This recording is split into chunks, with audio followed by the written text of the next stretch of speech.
ಎಲ್ಲರಿಗೂ ನಮಸ್ಕಾರ. Welcome to Shri Vidya channel. ಇವತ್ತು ನಾನು ಟೊಮಾಟೊ ಚಟ್ನಿ ತೋರಿಸ್ತಾ ಇದ್ದೀನಿ. ಓಕೆ ಗೈಸ್, ಸ್ಟಾರ್ಟ್ ಮಾಡೋಣ. Hi, hello, good morning. ಇವತ್ತು ನಾನು ಟೊಮಾಟೊ ಚಟ್ನಿ ತೋರಿಸ್ತಾ ಇದ್ದೀನಿ. ತುಂಬ ಟೇಸ್ಟಿ ಟೊಮಾಟೊ ಚಟ್ನಿ. ದೋಸೆ, ಚಪಾತಿ, ಇಡ್ಲಿಗೆಲ್ಲ ತುಂಬಾ ಸಖತ್. 3 ಟೊಮಾಟೊ ತೊಗೊಂಡಿದ್ದೀನಿ.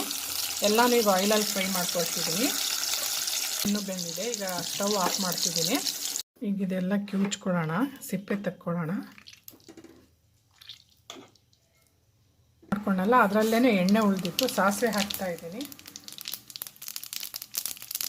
ಸ್ವಲ್ಪ ಹಸಿಮೆಣಸಿನ್ಕಾಯಿ. ಸ್ಟವ್ ಆಫ್ ಮಾಡ್ಕೊಂಡಿದ್ದೀನಿ.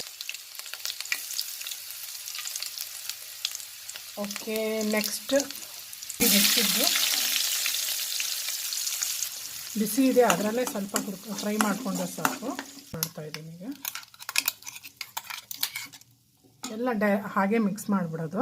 ಇರತ್ತಲ್ಲ, ಅರಿಶಿನ, ಖಾರದ ಪುಡಿ, ಹಾಗೆ ಅಕಾರ್ಡಿಂಗ್ ಟು ಟೇಸ್ಟ್ ಸಾಲ್ಟ್, ಉಪ್ಪು ನೋಡ್ಕೊಂಡು ಹಾಕ್ಕೊಳ್ಳಿ ನೀವು, ಟೇಸ್ಟ್ ಎಷ್ಟು ಬೇಕು ಅಂತ. ಹಾಗೆ ಒಂದು 1/2 ಸ್ಪೂನ್ ಶುಗರ್, ಸಕ್ಕರೆ ಒಂದು ಅರ್ಧ ಸ್ಪೂನ್ ಆ್ಯಡ್ ಮಾಡಿದ್ದೀನಿ. ಈಗ ಇದ್ದೀನಿ.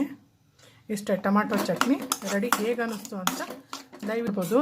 ರವೆ ದೋಸೆ ಮಾಡೋ ಮೆಥಡು ಟೊಮಾಟೊ ಚಟ್ನಿ ಈಗ ರೆಡಿಯಾಗಿದೆ. ಹೇಗಾಗಿದೆ ಅಂತ ತಿಳಿಸಿ. ಓಕೆ, ಬಾಯ್, ಟೇಕ್ ಕೇರ್.